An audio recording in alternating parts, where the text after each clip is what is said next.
ازيكم حبايبي؟ عاملين ايه؟ يا رب دايما تكونوا بخير. يلا بينا النهارده نعمل عيش السوري او عيش التورتيلا اللي بنعمله في السندوتشات او الشاورما.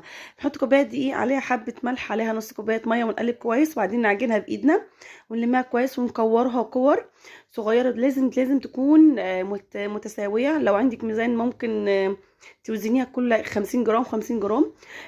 ونحط حبه زيت وعليهم حبه معلقه دقيق، ونقلبهم كويس لان دي اللي هتبقى بين الطبقات بتاعه العجين. ونبدا نفردها كويس بسمك واحد ومقاس واحد. وبعد ما نخلص نحطهم يعني انت لو مش بتعرفي ممكن تحطي واحده بس، وممكن تحطي اتنين، بس لازم تدهنيها.